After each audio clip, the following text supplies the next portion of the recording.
स्वागत है बच्चों आज की कक्षा में। आज का हमारा टॉपिक है building concepts through numericals again capacitors. इस सीरीज़ में हम फिर से क्या करेंगे, कैपेसिटर के बारे में कुछ और अपने कॉन्सेप्ट्स को क्लियर करेंगे न्यूमेरिकल के through. Physics class 12।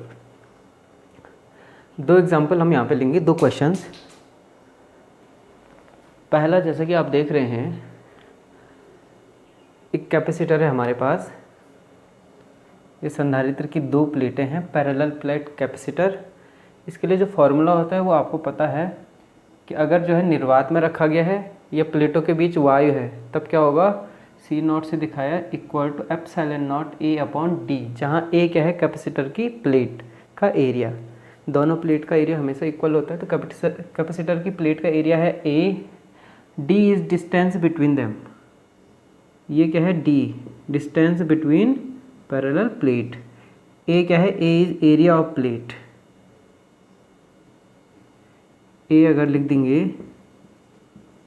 Area of plates, parallel plate capacitor में A is area of plates, ये फॉर्मूला बनता है। अगर उनके बीच कोई के परावैद्युतांक वाला जो है परावैद्युत रख दे, डाइलेक्ट्रिक कांस्टेंट ऑफ के, ऐसा सबस्टेंस ऐसा कुछ अलग पदार्थ रखें जिसका डाइलेक्ट्रिक कांस्टेंट क्या है, के है, प्लेटों के बीच रखें, तब उस संधारित्र की, समांतर प्लेट संधारित्र की धारिता का सूत्र बनता है के epsilon not A upon D. अर्थात प्लेटों के बीच में जो है परावैद्युत रखने पर संधारित्र की धारिता क्या हो जाती है, बढ़ जाती है के गुना।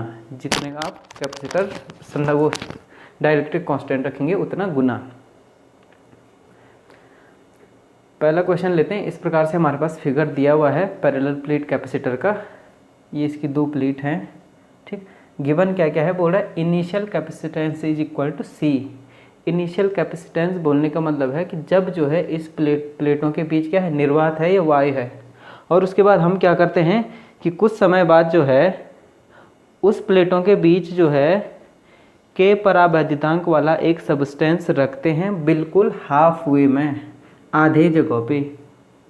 शुरू में तो जब पूरा वायु था या निर्वात था तब उसका जो है कैपेसिटेंस था सी। उसके बाद हमने क्या किया, एक पदार्थ लिया जिसका परावैद्युतांक क्या है, के है, और उसको जो है इस कैपेसिटर के ठीक बीच में, ठीक आधे भाग को फिल कर दिया उस के वाले पदार्थ से। अब वो बोल रहा है कि फाइंड फाइनल कैपेसिटेंस। तो अब इसकी जो है फाइनल धारिता क्या होगी, कितनी होगी, वो हमको फाइंड करना है। ये हमारा क्वेश्चन है। तो कैपेसिटर के लिए गिवन यूज्ड फार्मूला वो वहाँ लिखा गया है। तो इसमें क्या है, सिंपल थ्योरी और सिंपल मैथमेटिक्स, उससे हम ये क्वेश्चन सॉल्व करेंगे। सबसे पहले देखिए इनिशियली, शुरुआत में देखो,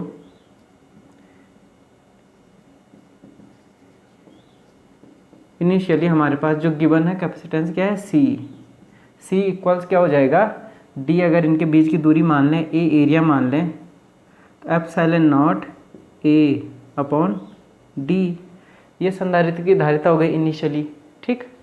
अब आपने क्या किया कि कुछ समय बाद जो है के परावैद्युतांक वाला पदार्थ ठीक बीच में रख दिया, इस प्रकार से आधा भरा और आधा खाली छोड़ दिया, आधे में वायु है। अब देखिए इसको हमने निकालना है, तो ये देखिए जब ये नहीं था के तब कैपेसिटेंस ये थी, अब आधे में के आ गया, तो वायु में कितनी हो गई है, वायु में देखो कितनी हो गई इसकी धारिता इस आधे वाले कैपेसिटर की। अच्छा, उससे पहले ये देखिए, क्या हम इसको ऐसा समझ सकते हैं कि जो है ये वाला, ये एक वायु संधारित्र है और यहाँ से इतना, ये एक परावैद्युतांक वाला संधारित्र, पैरेलल प्लेट संधारित्र। अब इस पूरे को हम जो है दो अलग अलग संधारित्रों के रूप में देख रहे हैं।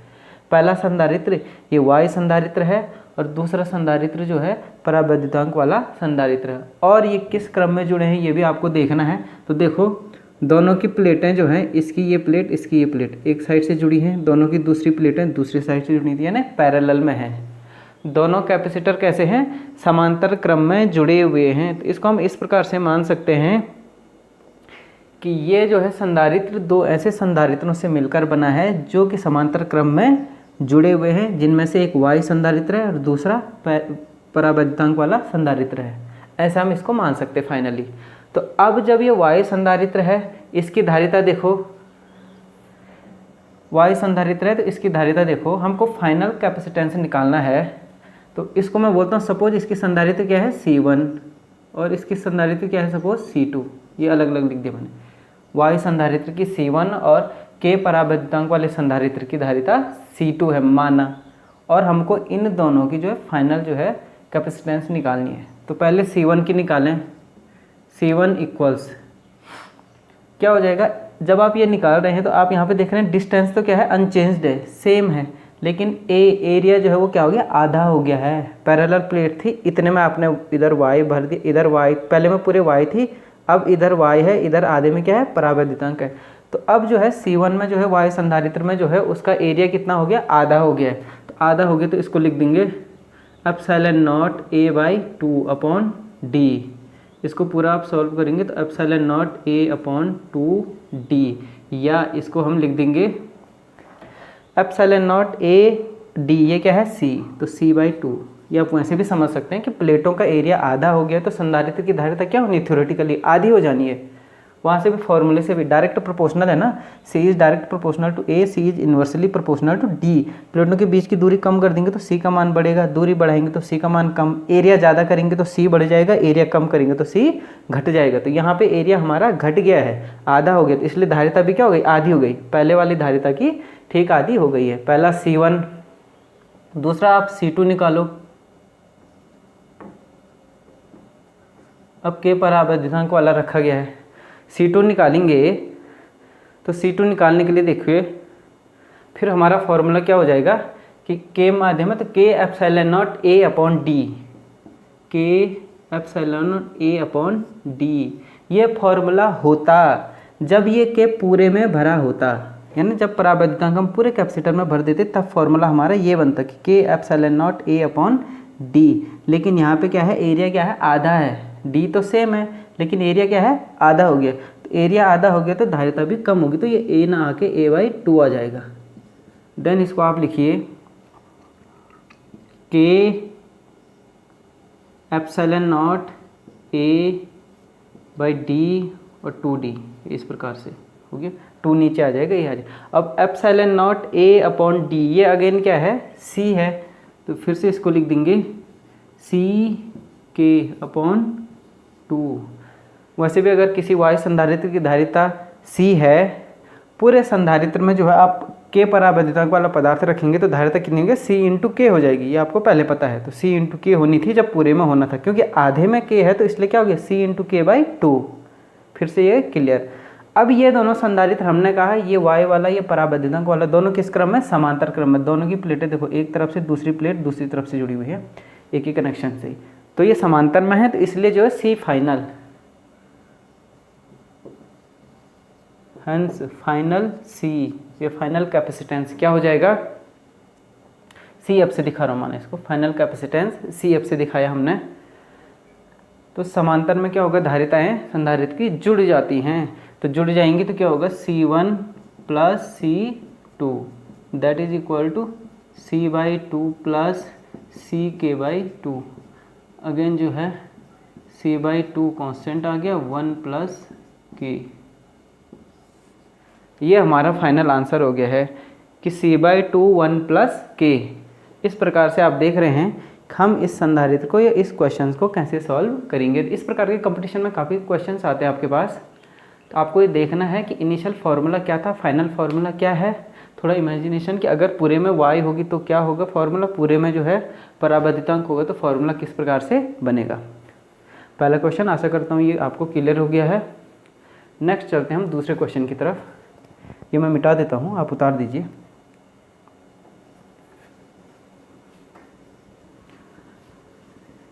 थ्योरेटिकली भी आप सोच के कर सकते हैं कि अगर शुरू में धारिता C है, K परावैद्युतांक भरा है पूरे में, तो क्या हो जाएगी धारिता CK, एरिया आधा हो रहा है तो CK/हाफ हो जाएगा। डायरेक्ट भी आप कर सकते हैं, पर लेकिन क्योंकि ये एक बार कॉन्सेप्ट बिल्ड करना है तो इसलिए डिटेल में इसको कराना ज़रूरी है।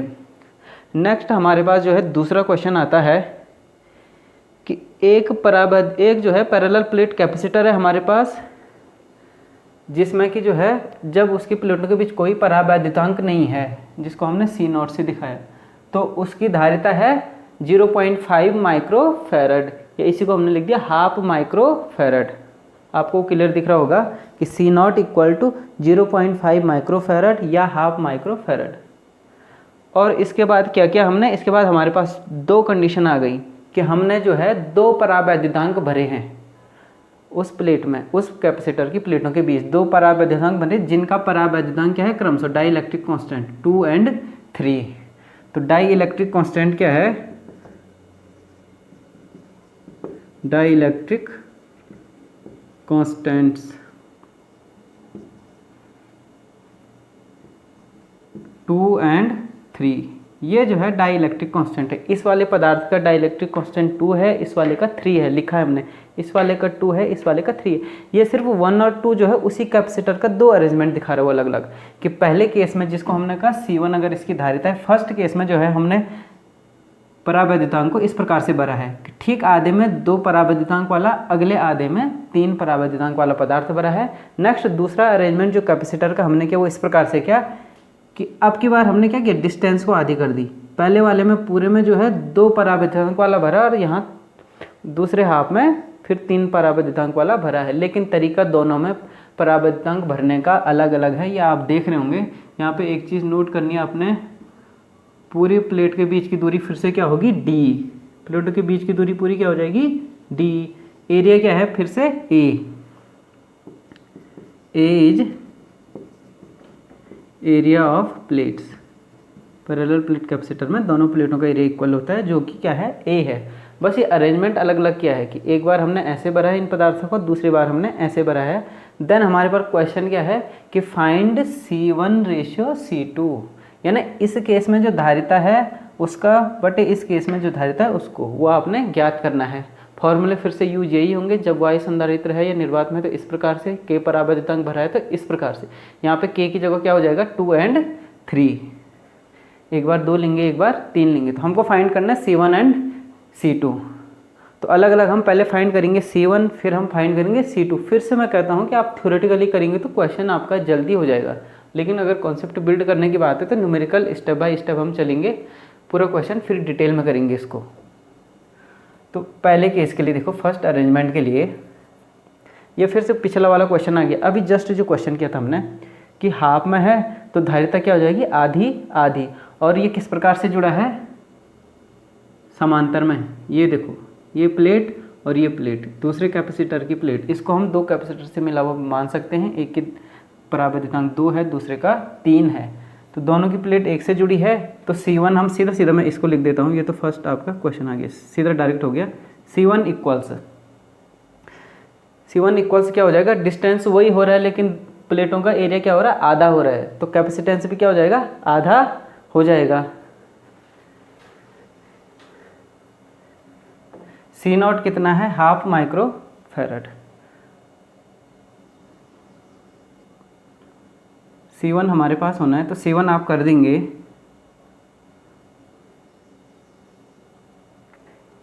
उससे पहले एक मिनट, हमको पहले हमने C0 भी लिख दिया है।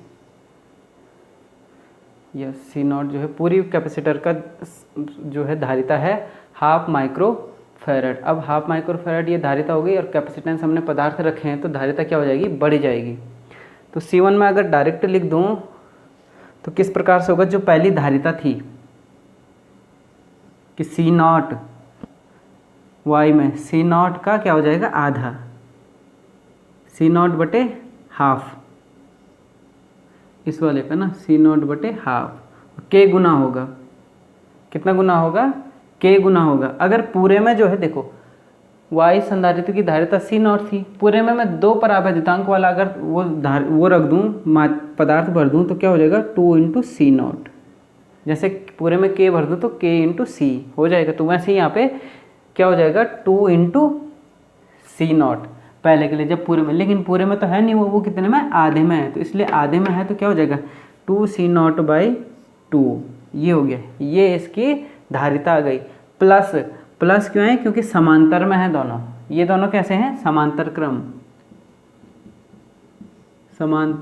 आपको ये ध्यान रखना है कि यहाँ पे जो है हम दोनों अगर को बोलें तो ये दोनों क्या क्रम में है, समांतर क्रम में जुड़े हुए हैं, क्योंकि इसकी प्लेट और इसकी ये प्लेट एक तरफ, इसकी प्लेट दूसरे पॉइंट से जुड़ी है, तो इसलिए क्या क्रम हो गया, समांतर क्रम हो गया। तो इसलिए यहाँ पे प्लस आया है। इक्विवेलेंट कैपेसिटेंस निकाल रहे हैं हम पहले केस में। दूसरा, अगर मैं कहूँ कि 3 परावैद्युतांक वाला पूरे उसमें भर दो आप, और y का क्या था, C0 था, तो क्या हो जाएगी उसकी धारिता 3 इंटू C0, 3 इंटू C0 ये हो गया। लेकिन ये पूरे में तो है नहीं, कितने में, आधे में है, तो एरिया क्या हो जाएगा, a/2 हाफ, उस a/2 के कारण पूरे में क्या हो जाएगा, आधा आ जाएगा। क्लियर, पहला केस हमारा इस प्रकार से क्लियर हो चुका है। इसको अभी ऐसे लिखते हैं, लास्ट में इसको काट देंगे। इक्वेशन फर्स्ट फॉर एग्जांपल, या फिर सॉल्व कर दें यहाँ पे, क्योंकि C1/C2 निकालना है, तो सॉल्व कर दें अगर, तो देखो 2 से 2 कट गया, यहाँ तो बचा C0, C0 की वैल्यू कितनी है, half microfarad, 1/2 plus 3 into C0 कितना है, 1/2 और बिंटू 2, तो ये भी नीचे जाएगा, 1/2, डन ही हो जाएगा। हाफ प्लस 3/4, अगेन इसको कर लें आप एलसीएम लेके, तो ये हो जाएगा 4, 2/4 हो जाएगा, 2 + 3 5/4, तो C1 इक्वल्स 5/4, इक्वेशन फर्स्ट। इसको मैं अलग से लिख देता हूँ, काम आएगा हमारे। C1 इक्वल्स 5/4 माइक्रोफैरड, इस प्रकार से, ये माइक्रोफैरड में था, वैल्यू रख के हमने यहाँ पे C1 निकाल दी। C1 equal to 5/4 microfarad. ये वाला मैंने इसलिए जल्दी कराई क्योंकि ये वाला भी जस्ट पहले वाले क्वेश्चन में हम कर चुके हैं। दूसरे क्रम में आते हैं, आप ये आप नोट कर लें प्लीज़। नेक्स्ट जो है, ये इन दो संधारित्र की तुल्य धारिता, वो C1 आ गई। दूसरे में आइए, अब यहाँ पे आपने ये देखना है कि इसको मैं ऐसे मान सकता हूँ कि पूरे में जो है, पूरे संधारित्र में हमने क्या किया, पहले y था, अब पूरे संधारित्र में क्या किया, 2 जो है परावैद्युतांक वाला पदार्थ भरा है, तो पूरे में भरा। लेकिन यहाँ पे आप ये देख रहे हैं कि यहाँ पे एरिया तो सेम है, लेकिन क्या चीज़ घट गई है, दूरी, तो ये d/2, डिस्टेंस आधी हो गई है प्लेटों के बीच की। अगर आप देख पा रहे हैं, प्लेटों के बीच की डिस्टेंस क्या हो गई, आधी, आधे तक ही भरा है ना ये, और आधे तक दूसरा पदार्थ भरा हुआ है।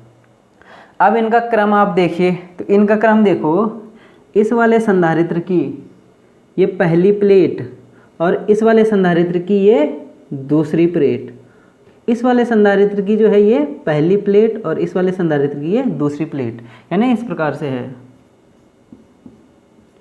इसकी पहली प्लेट दूसरी प्लेट, दूसरी ये पहली प्लेट ये दूसरी प्लेट, तो दोनों की जो है दूसरी प्लेट क्या है, मिल रही है। तो ये कैसा क्रम हो गया, श्रेणी क्रम हो गया, सॉरी, किस प्रकार से हो गया, ये श्रेणी क्रम हो गया है। तो यहाँ पे लिख देंगे श्रेणी क्रम, ये और दूसरा जो है ये, 2 संधारित्र हैं, ये दोनों हमारे पास कैसे जुड़े हैं, श्रेणी क्रम में जुड़ गई। फिर से देखिए, ये वाला एक कैपेसिटर है, ये वाला दूसरा कैपेसिटर है, जिसकी प्लेटों का एरिया ए सेम है, लेकिन जो है अब क्या हो गया, अब की बार प्लेटों के बीच की दूरी क्या हो गई, पहले से आधी हो गई, क्योंकि आधे में ही भरा है 2 वाला। तो ये पहली प्लेट, ये दूसरी प्लेट, और ये इसकी पहली प्लेट है और ये इसकी दूसरी प्लेट है, तो प्लेटें इस प्रकार से अल्टरनेट में लगी हैं, तो ये क्या हो गया, हमारा श्रेणी क्रम हो गया। समांतर क्रम में देखिए, इसकी पहली, दोनों की पहली एक प्लेट, दोनों की दूसरी प्लेट दूसरी जगह से, जबकि यहाँ पे क्या है, इसका पहला इधर से है, इसका दूसरा इधर से है, दोनों की ये वाली प्लेट कॉमन, तो ये हमारा श्रेणी क्रम हो गया है। ये आपको ढूंढना इंपॉर्टेंट है कि आप इसको ढूंढ पाएँ कि ये श्रेणी क्रम हो रहा है या समांतर क्रम हो रहा है। आशा करता हूँ ये आपको साफ दिख रहा होगा। बीच की दूरी क्या होगी, d/2। अब सीधा सी वाले फॉर्मूले में आप देखिए, जब प्लेट के बीच की दूरी हो जाती है आधी, देखो c = ε0 a/d, और अगर यहाँ क्या कर दूँ मैं, पहले ये था, अब बोले c' = ε0, एरिया सेम है, दूरी क्या होगी d/2, तो ये ऊपर चला जाएगा 2ε0 a/d 2c। तो ये देखिए आप, तो जब प्लेट के बीच की दूरी ठीक आधी हो जाती है तो संधारित्र की धारिता क्या हो जाती है, दुगनी हो जाती है। धारिता क्या होगी, दुगनी हो जाएगी। प्लेटों का एरिया आधा होगा तो धारिता भी क्या हो जाएगी, आधा, क्योंकि एरिया प्रोपोर्शनल है डायरेक्टली और डिस्टेंस क्या है, इन्वर्सली प्रोपोर्शनल है, इसलिए डिस्टेंस कम की कैपेसिटेंस बढ़ गया, तो दुगना हो गया आपका। तो ये आपको लॉजिक यहाँ पे याद में रखना है। तो देखिए, अब इसको करते हैं फिर से, C2 अगर हम निकाल रहे हैं, C2 निकालने के लिए देखो क्या करेंगे, पहले इस कैपेसिटर की धारिता फिर इस कैपेसिटर की धारिता निकालेंगे।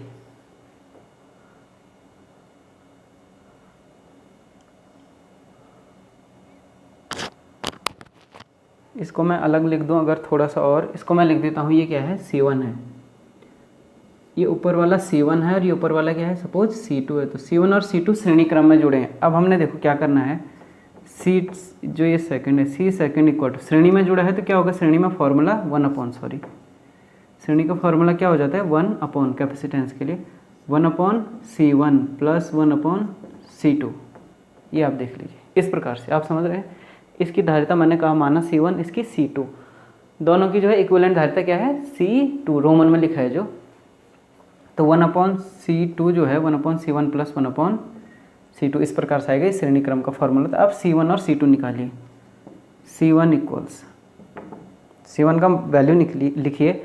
अगर जो है ये वाला पूरा था 2 वाला, तो मैं सीधा इस वाले से भी कर सकता हूँ इसको, K epsilon not A upon A upon 0, और एप्सिलॉन नॉट और इसकी वैल्यू कितनी दी है, C इक्वल टू, मैं क्या लिख दूँ यहाँ पे देखो, C0 इंटू K। इतना तो ये C0 है ना, तो इस वाले से सीधा सीधा कर देते हैं।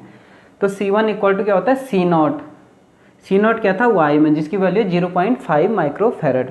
C0 ये आ गया, K कितना है 2, K कितना है 2, तो उतना गुना हो जाएगा K, ये है। लेकिन ये तब होता है जब ये 2 वाला पूरे में होता, ये फॉर्मूला लागू होता अगर ये 2 परावैद्युतांक वाला पदार्थ पूरे जो है प्लेट के बीच यहाँ तक फैला होता। डिस्टेंस है ना D होती, अब की बार डिस्टेंस क्या हो गई, आधी हो गई। डिस्टेंस आधी हो गई तो कैपेसिटेंस क्या हो जाएगा, बढ़ जाएगा, कैपेसिटेंस दुगना हो जाता है। डिस्टेंस आधी होगी तो कैपेसिटेंस दुगना हो जाता है। तो ये फिर से क्या हो गया, उसके कारण क्या हो गया, इंटू 2 आ गया, ये इंटू 2 उसके कारण है जो कि डिस्टेंस आधी हो गई है। तो C0 ये हमारे पास पहला ये फॉर्मूला आया, इसको आप वैल्यू रख दें अगर, तो C0 इक्वल टू होता है हाफ 0.2 इंटू 2, ये हो गया 2, ये हमारे पास सीधा सीधा कितना आ गया, 2 आ गया C1।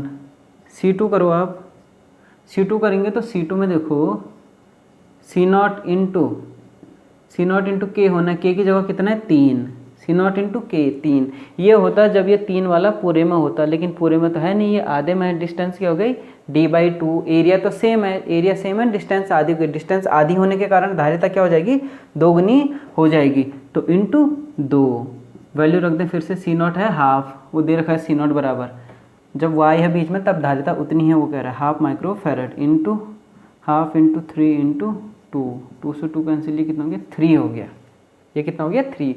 तो ये जो है इनकी क्रमशः जो है संधारित्र की धारिता क्या गई, C1 वाले की, इसकी धारिता 2 माइक्रोफैरड, इसकी धारिता 3 माइक्रोफैरड, ये आ गई। अब आप निकालिए C डबल, उसकी तुल्य धारिता। तो देखिए हेंस 1/C2 इक्वल्स क्या जाएगा, 1/C1, तो 1/2 प्लस 1/3 कर देंगे इसको, नीचे आ जाएगा 6, ऊपर आ जाएगा 3 प्लस 2, 1/C डबल इक्वल्स कितना हो जाएगा 5/6, हेंस C डबल इक्वल्स कितना आ जाएगा 6/5। ये देखिए C1 एंड C2, इसको मानेंगे इक्वेशन 1, इसको मानेंगे इक्वेशन 2।